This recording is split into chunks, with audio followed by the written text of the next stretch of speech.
The stars twinkled like scattered diamonds against the vast darkness of space. The massive Imperial flagship Dominator moved silently through the void, its sleek silver hull gleaming under the light of distant suns.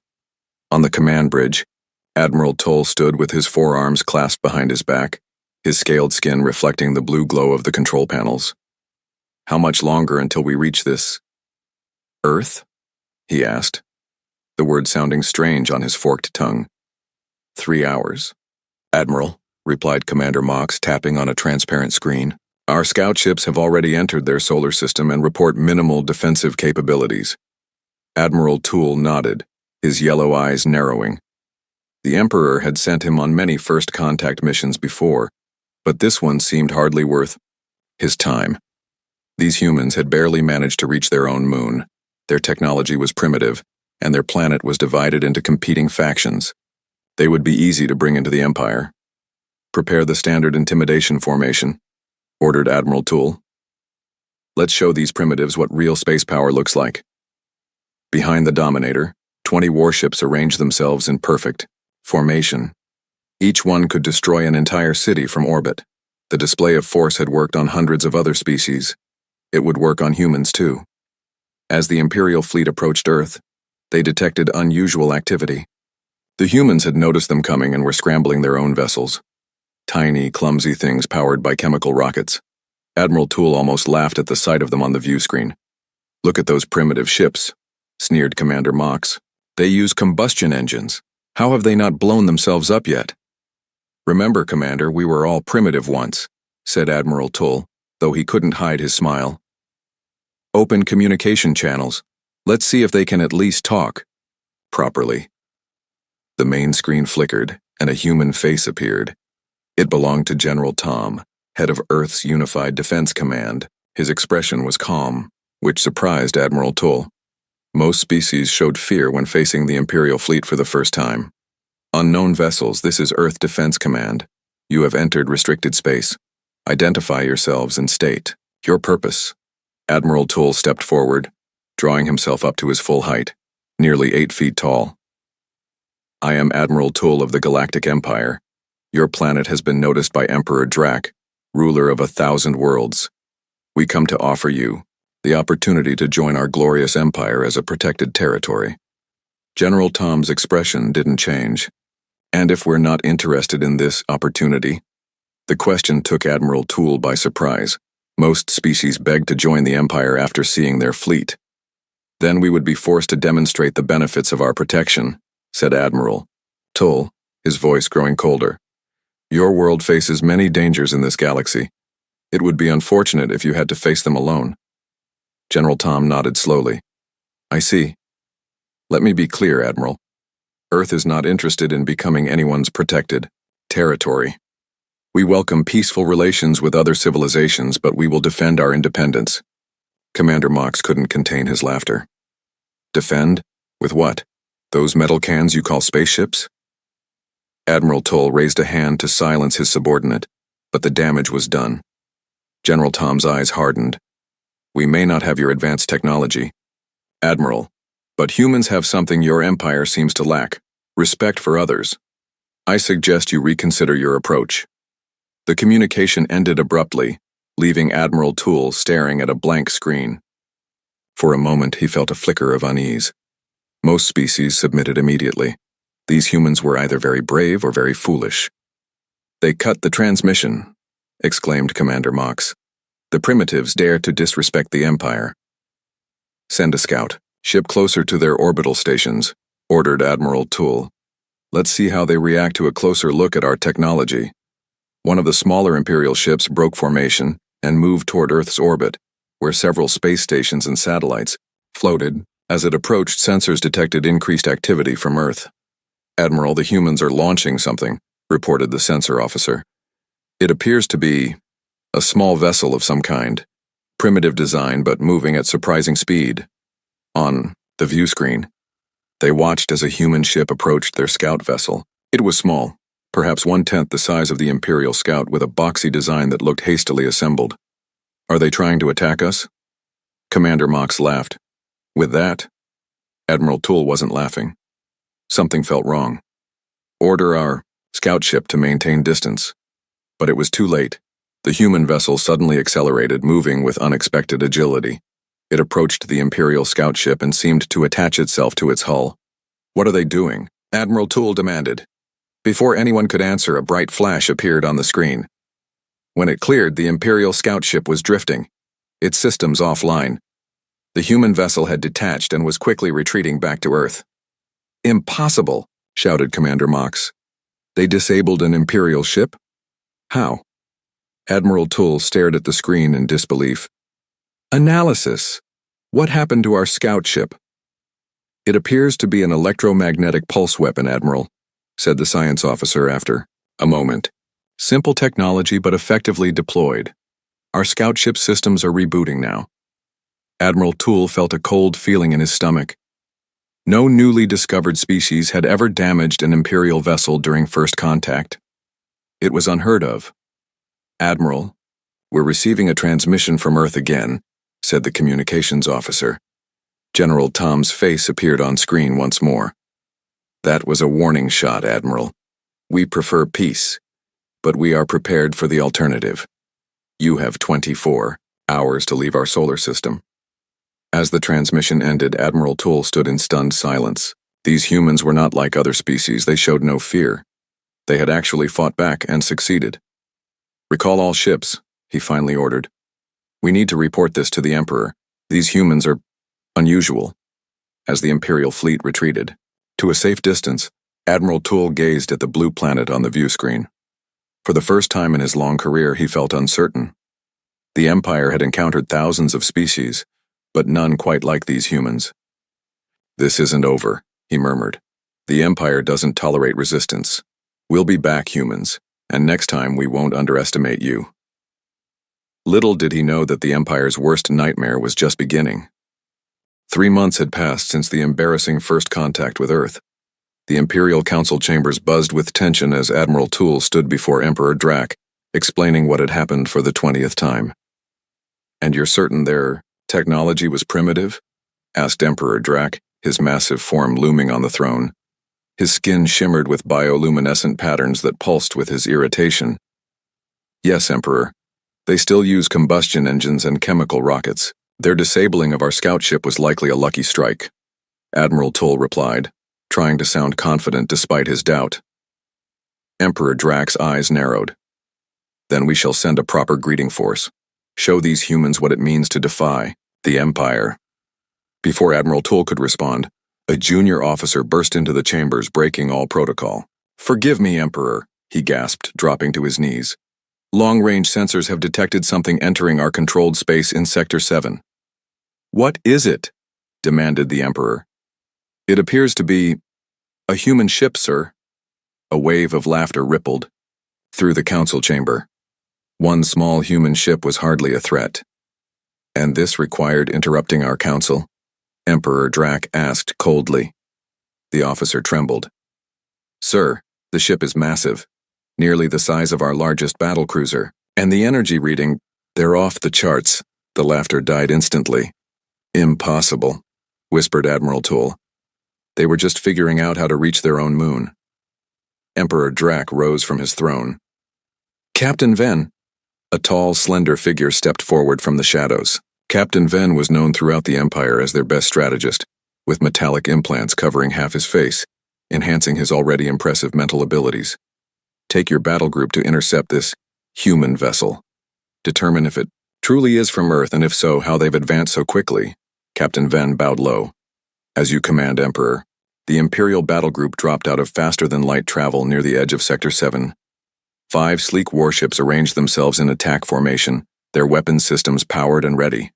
On the bridge of the lead ship, Invincible, Captain Ven studied the view screen with his organic eye, while his mechanical one processed data at incredible speeds. "There it is," his second-in-command said quietly, pointing to a blip on the sensor display. Captain Ven zoomed in on the object. What he saw made his breath catch. The ship was unlike anything in the Imperial database.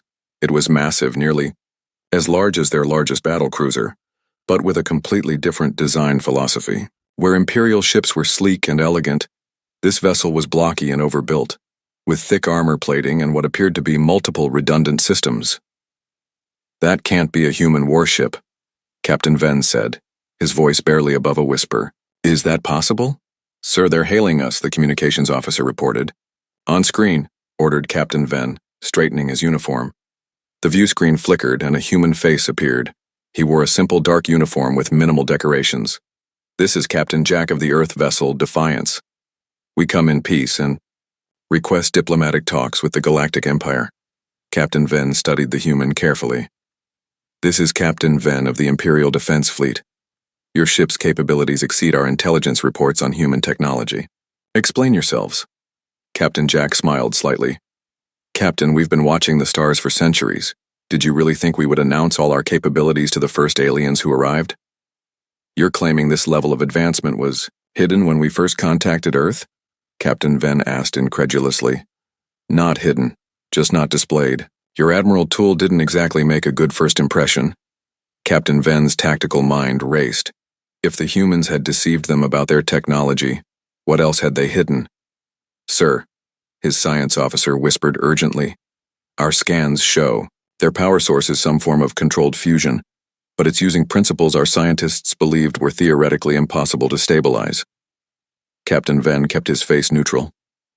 "Captain Jack, the Emperor has authorized me to conduct preliminary negotiations. Would you be willing to come aboard my vessel?" "I'd be delighted," replied Captain Jack, "but I must insist on bringing a small security detail for diplomatic purposes." "Of course. We'll prepare a shuttle bay for your arrival." As the communication ended, Captain Venn turned to his crew. "Full analysis of that ship. I want to know everything about it before they arrive, and alert the Emperor immediately." An hour later, Captain Jack stood in the grand meeting room of the Invincible accompanied by 3 human officers. They showed no signs of being impressed by the Imperial technology surrounding them. "Your ship is quite remarkable," Captain Venio began, gesturing for the humans to sit. "Our scientists are particularly interested in your power source." Captain Jack nodded. "Simple fusion, really. We've been working on it for centuries." "But the containment field you're using shouldn't be possible," said the Imperial science officer. "The energy required to maintain such stability would exceed the output." One of the human officers, a woman with short gray hair, smiled. "That would be true if you approached the problem from an energy containment perspective. We approached it from a material science angle instead." "Material science?" repeated Captain Venn, confused. "While you were developing energy fields to contain plasma, we were developing materials that could physically hold it," Captain Jack explained. "Different path, same destination." Captain Venn felt a chill run down his spine. The Empire had always focused on energy manipulation, considering physical materials to be a primitive approach. Had they been wrong all this time? "And your weapons systems?" he asked carefully. "We prefer not to discuss those unless necessary," replied Captain Jack. "We're here to talk peace, not war." Captain Venn nodded slowly. "Of course. However, you must understand our concern. 3 months ago, you were barely able to reach your own moon. Now you arrive in a warship rivaling our best vessels. As I said, Captain, we've been watching the stars for a long time. We knew we weren't alone, so we prepared. When your Admiral Tool arrived making threats, we simply accelerated our timeline." Before Captain Venn could respond, his communication device buzzed. "Excuse me," he said, stepping away to take the message. "Sir," came the urgent voice of his sensor officer. "We've detected energy signatures from the human vessel. They've activated some sort of weapon system."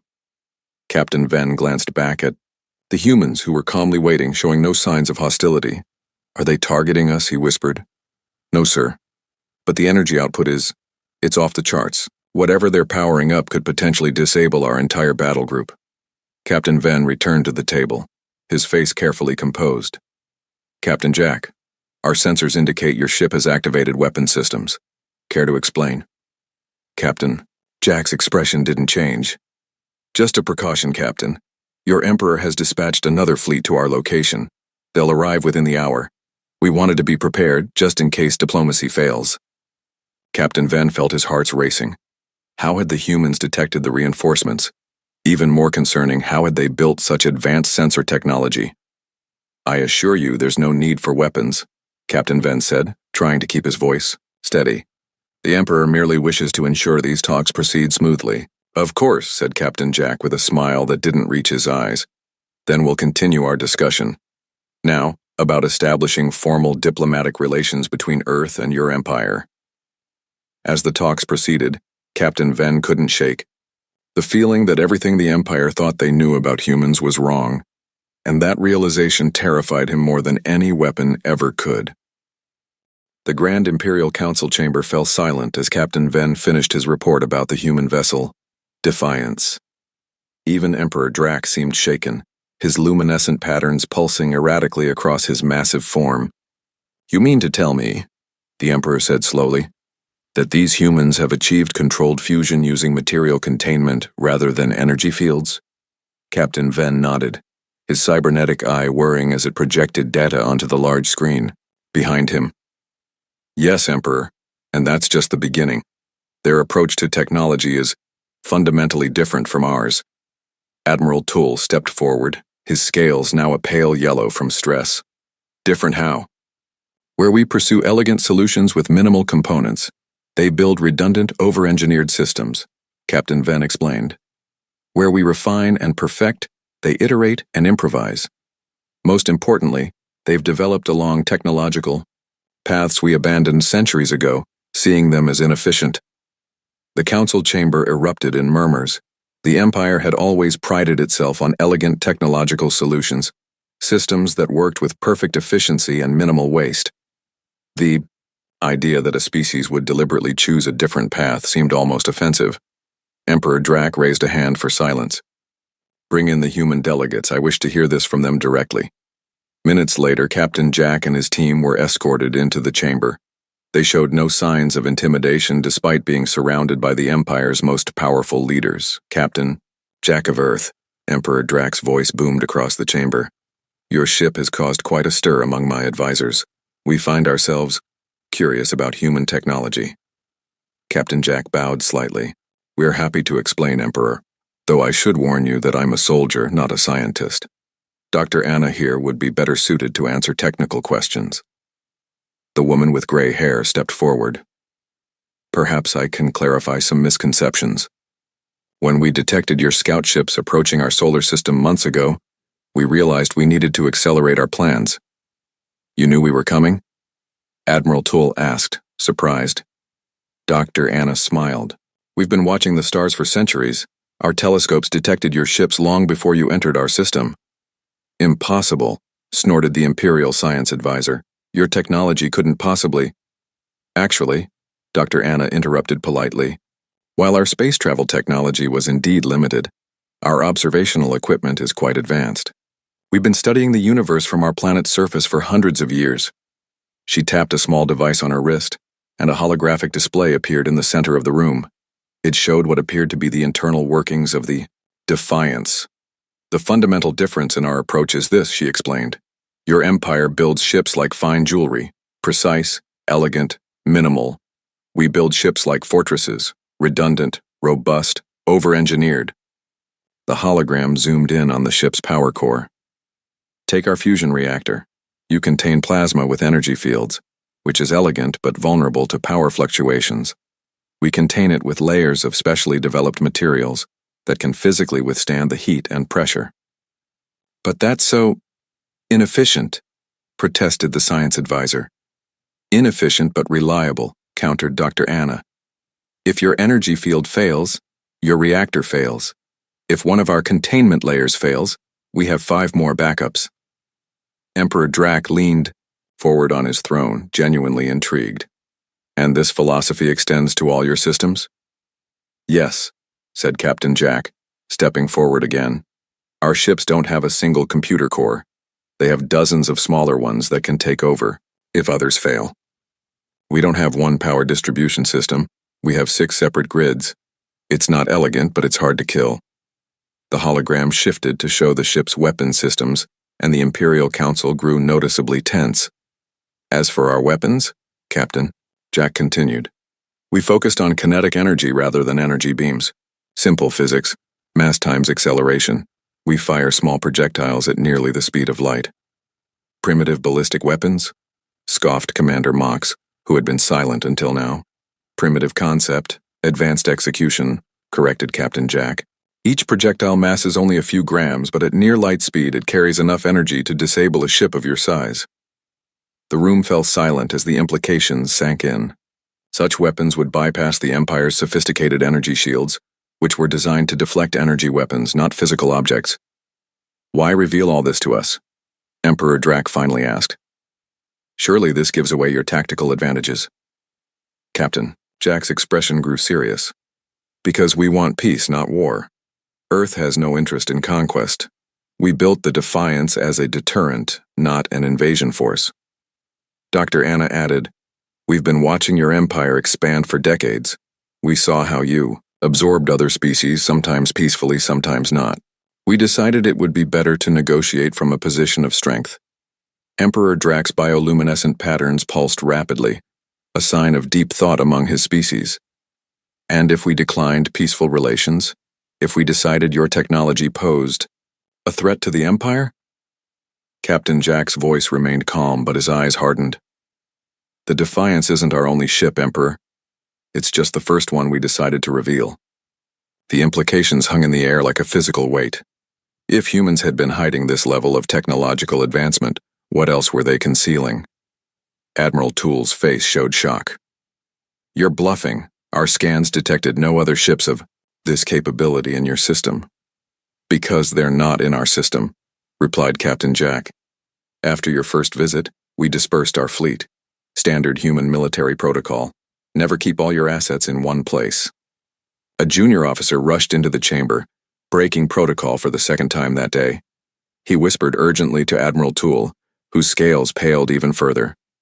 Emperor, Admiral Toole said shakily, long-range sensors have detected energy signatures, similar to the Defiance's, in 7 different sectors of Imperial space. Emperor Drac stood abruptly, towering over everyone in the room. Is this an invasion, Captain Jack? No, Emperor. It's insurance. Captain Jack replied calmly. Those ships have orders to maintain position unless Earth is attacked. They're observers only. For the first time in his long reign, Emperor Drac found himself truly uncertain.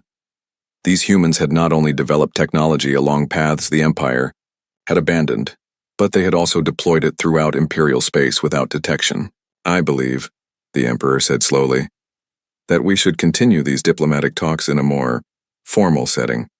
Perhaps a treaty between our peoples would be beneficial. Captain Jack nodded. That's why we came, Emperor. Not to threaten, but to establish understanding. Humanity wishes to join the galactic community as equals, not subjects.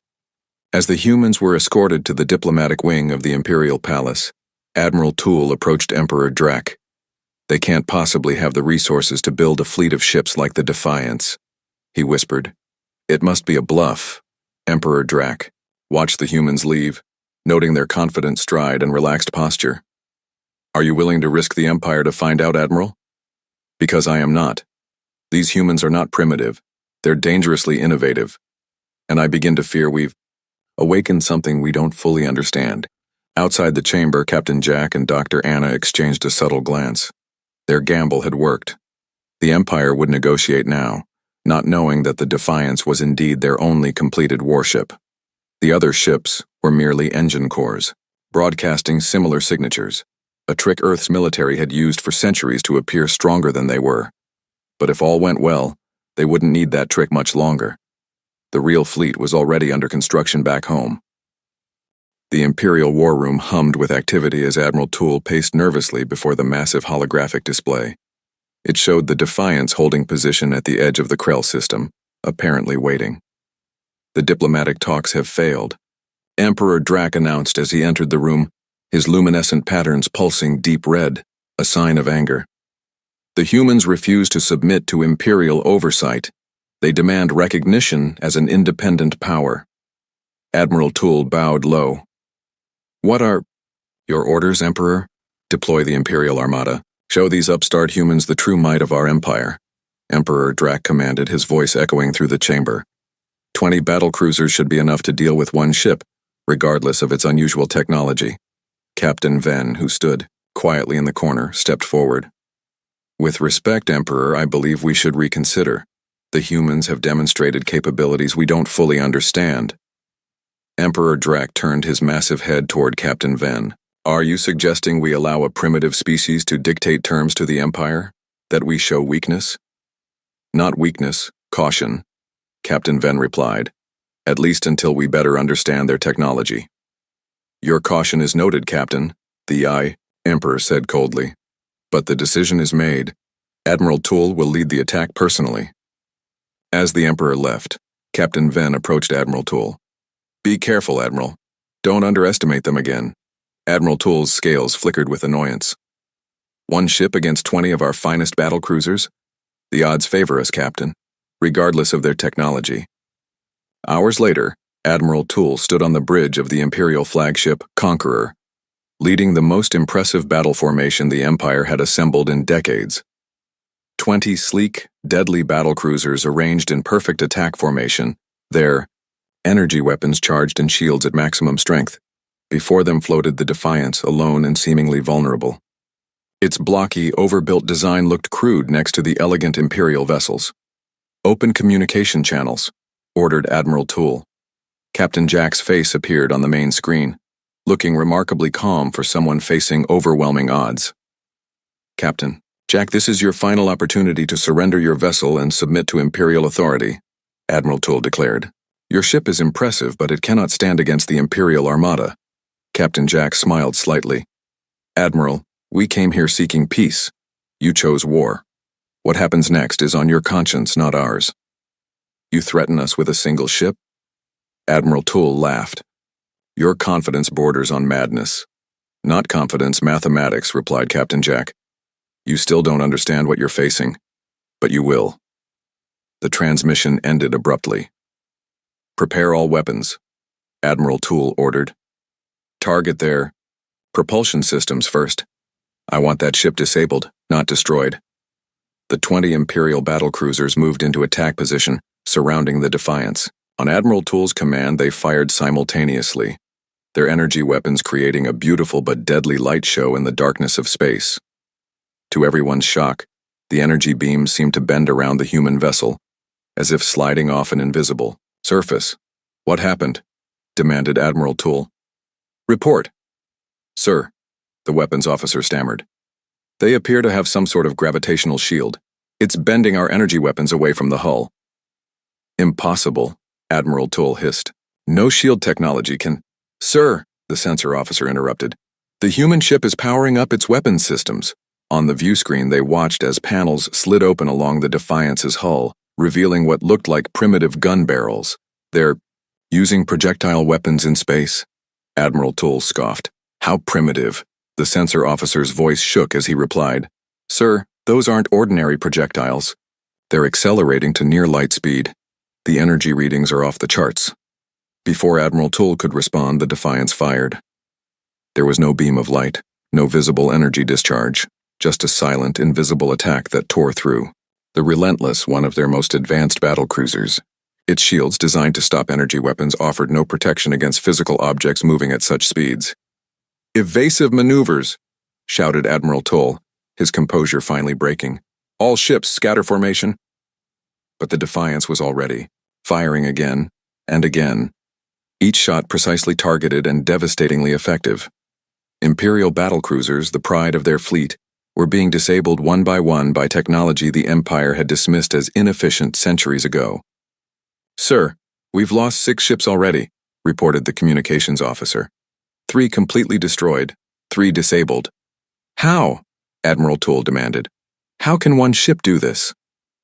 The science officer looked up from his console, his face pale. Their firing solution is perfect, sir.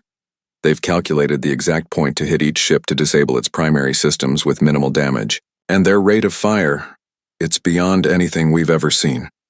On the main screen, they watched as the Defiance methodically targeted another Imperial vessel. This time, they could see what was happening more clearly.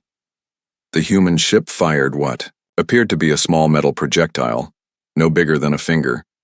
But moving at near light speed, its kinetic energy was enormous, punching through the Imperial ship's hull like paper. Sir, they're hailing us, the communications officer said, Captain, Jack's face appeared again, his expression now serious. Admiral Toole, you've lost 9 ships. None of your weapons can penetrate our gravitational shields. Please stop this before more lives are lost. Admiral Toole stared at the screen in disbelief. Half his fleet, disabled or destroyed in less than 10 minutes without the human ship taking a single hit. What are you? He whispered. Just humans, Admiral, replied Captain Jack. We simply took a different path. While you perfected energy weapons, we focused on kinetics. While you built elegant single-core computers, we built redundant networks. While you refined minimal designs, we overbuilt everything. Another Imperial battlecruiser exploded silently in the background, emphasizing his point. Our shields aren't energy fields trying to stop your weapons, Captain Jack continued. They're gravitational lenses, bending space itself to divert your attacks. Different approach, better results. Admiral Toole felt something he hadn't experienced in centuries: fear. The Empire had always believed its technology was the pinnacle of advancement, that elegant solutions were inherently superior. Now, faced with the brutal effectiveness of human engineering, he was no longer certain. Stand down all weapons, he finally ordered, his voice barely audible. All ships, cease fire. A collective gasp went through the bridge. Never in living memory had an Imperial fleet retreated from battle. Sir? The weapons officer questioned uncertainly. You heard me, Admiral Toole said more firmly. We cannot win this fight, not today. Turning back to the screen, he addressed Captain Jack. We will withdraw our forces, Captain. But know this. The Empire does not forget, and it does not forgive. This is not over. Captain Jack nodded solemnly. We hope for peace, Admiral, but we're prepared for the alternative. Safe journey home. As the remaining Imperial ships limped away, Admiral Toole stared at the Defiance through the viewscreen. One ship had defeated half the Imperial Armada. The implications were staggering. Set course for the capital, he ordered quietly. The Emperor must be informed immediately. As the Imperial flagship entered faster than light travel, Admiral Toole couldn't shake the feeling that everything had changed. The Empire had ruled the galaxy for millennia, based on the assumption of technological superiority. That assumption had just been shattered by a species they had dismissed as primitive just months ago. And if the humans had built one such warship, how many more might they have? The thought sent a chill down his spine. The age of Imperial dominance might be coming to an end, not with a drawn-out war, but with a single battle that exposed the fundamental flaw in their thinking. Sometimes the elegant solution wasn't the best one after all. The Galactic Empire freaks out. That can't be a human warship. Is that possible? Part 5. A New Galactic Order. The Imperial capital planet Zarvis Prime had never seen such chaos. News of the Imperial Armada's defeat spread like wildfire across thousands of worlds. In the Grand Imperial Palace, Emperor Drac faced an unprecedented crisis as representatives from dozens of species demanded emergency council sessions. The humans defeated half our fleet with a single ship? Asked Councillor Vex of the Tulari Confederation, his antennae twitching with disbelief. The same humans we classified as a primitive species just months ago. Emperor Drac sat heavily on his throne, his once bright bioluminescent patterns now dim with stress. The reports are accurate, he admitted reluctantly. Their technology followed different development paths than ours. We underestimated them. The council chamber erupted in shouting. Some demanded immediate all-out war against Earth, others called for negotiation, and a few were already discussing how to align themselves with the humans for protection against Imperial retribution. Silence! Roared Emperor Drac, rising to his full height. We are the Galactic Empire. We have ruled for 10,000 years. We will not be undone by one setback. As the chamber quieted, the doors slid open. All heads turned to see Captain Ven enter with an urgent message. Emperor, he said, bowing quickly, our long-range sensors have detected multiple ships entering Imperial space. They match the Defiance's energy signature. How many? Asked Admiral Toole, his scales now a sickly yellow-gray. Captain Ven's cybernetic eye word as he projected data onto the main screen. 17 vessels, Emperor, all apparently of human design. A heavy silence fell over the council chamber. After witnessing what one such ship could do, the thought of facing 17 was terrifying. They're arranging themselves in a defensive formation around key Imperial trade routes, Captain Venn continued. Not attacking, just positioning. A blockade? Suggested Counselor Vex. No, replied Captain Venn. They're allowing all ships to pass freely.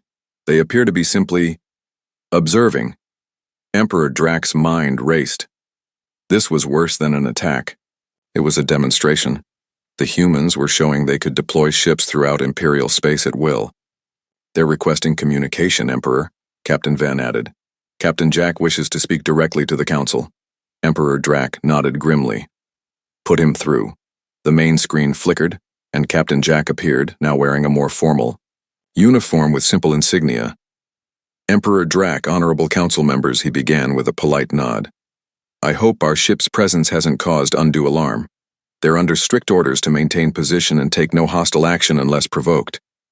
You deploy warships throughout our territory and claim peaceful intentions, Admiral Toole hissed.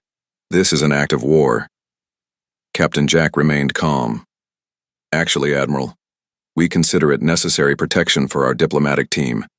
Your attack on the Defiance made it clear that some elements of your empire prefer force to negotiation. What do you want, human? Emperor Drax asked directly, silencing Admiral Toole with a glare. The same thing we've wanted from the beginning. Peaceful coexistence, replied Captain Jack. Earth has no desire for conquest or subjugation, but neither will we be subjugated. Your terms? Asked Emperor Drax, surprising everyone with his directness. Captain Jack seemed pleased by the Emperor's practicality. Recognition of Earth and its colonies as a sovereign entity, non-aggression pacts, fair trade agreements, and… He paused, looking directly at Emperor Drax. An end to the Empire's policy of forced assimilation, not just for humans, but for all species. The Council erupted again. What Captain Jack was proposing would fundamentally change the Empire's expansion model that had existed for millennia. Impossible, shouted several councilors. Emperor Drax raised a hand for silence. You ask too much, human. The Empire's methods have maintained peace and order for 10,000 years. Have they? Countered Captain Jack. Or have they simply suppressed resistance through overwhelming force? Force that, as we've demonstrated, is no longer overwhelming. As if on cue, the screen split to show feeds from the 17 human ships now positioned throughout Imperial space. Each one looked slightly different from the Defiance, some larger, some smaller, but all sharing the same blocky, overbuilt design philosophy. Each of these ships is specialized, Captain Jack explained. Some for defense, others for support, others for combat. Together they form the first human interstellar fleet, a small demonstration of what we can build when necessary. Emperor Drax understood the implicit threat. The Empire had always relied on its technological advantage to maintain control. If the humans could build ships that rendered Imperial weapons ineffective, everything changed. And if we refuse your terms, he asked quietly, then we'll defend ourselves, Captain Jack said simply. But we hope it won't come to that. We're offering partnership, not surrender. The Emperor studied the human captain thoughtfully. You could have attacked when our fleet retreated. You held the advantage. Why didn't you? Captain Jack's expression softened slightly. Because that's not who we are, Emperor. Humans have fought countless wars among ourselves throughout our history. We've learned the hard way that victory through destruction only leads to more conflict. He gestured to someone off-screen, and Dr. Anna stepped into view. We've prepared a proposal, she said, for a new kind of galactic alliance. Not an empire ruled by one species, but a confederation of equals, each contributing their unique perspectives and technologies. Data began streaming to the Imperial systems. Detailed plans for a restructured galactic government, trade agreements, technological exchange protocols, and more. We've studied your history, Dr. Anna continued. Your empire began as a force for stability after the Chaos Wars. You brought order to a fractured galaxy, but systems must evolve or they stagnate and eventually collapse. Emperor Drax was silent for a long moment, processing. In his 10,000 years of rule, no species had ever approached the Empire as equals. They had always been conquered, or they had submitted willingly. This was unprecedented. Your proposal will require consideration, he finally said. The Empire does not change course quickly. We understand, replied Captain Jack. Our fleet will maintain position as a goodwill gesture, but will take no hostile action. Our diplomatic team will remain available for further discussions. After the transmission ended, the council chamber remained silent. For the first time in living memory, the Empire faced a species it could not simply overwhelm with superior technology or numbers. Could we defeat them in an all-out war? Emperor Drac asked Admiral Tool privately after dismissing the council. Admiral Tool's scales flickered with uncertainty. Perhaps, Emperor, but the cost would be immense, and if there are more human ships under construction— There are, confirmed Captain Venn, who had remained behind. Our intelligence suggests their production facilities are operating at full capacity. They're building more ships even as we speak. Emperor Drac moved to the window overlooking the capital city. For 10 millennia, the Empire had represented the pinnacle of galactic civilization. Its technology was unmatched, its military undefeated. Now, a species they had dismissed as primitive had fundamentally challenged that order. Perhaps, he said slowly, it is time for the Empire to evolve, as the humans suggested. Admiral Tool looked shocked. Emperor, you can't seriously be considering their proposal, can't I? Emperor Drac turned to face his most trusted advisor. Our defeat wasn't just military, Admiral. It was philosophical. We believed our technological path was the only valid one. The humans proved otherwise. What other assumptions might we be wrong about? Captain Venn stepped forward. The humans' approach to technology is fascinating, Emperor. Different but effective. If we could learn from each other rather than fight. The Emperor nodded thoughtfully. Prepare a response to the humans. We will negotiate. As word spread throughout the galaxy that the mighty Empire was negotiating, with humans as equals, other species began to reconsider their place in the galactic order. Some reached out to Earth directly, seeking alliances and trade agreements. Others began demanding similar treatment from the Empire. A new era was beginning, not through conquest or submission, but through the recognition that different paths could lead to similar destinations, and that sometimes the most elegant solution wasn't always the best one. On the bridge of the Defiance, Captain Jack received the Emperor's response and smiled. Phase 1 was complete. Humanity had earned its place among the stars not by becoming like the other species, but by remaining uniquely human, innovative, adaptive, and endlessly resourceful. The real work was just beginning.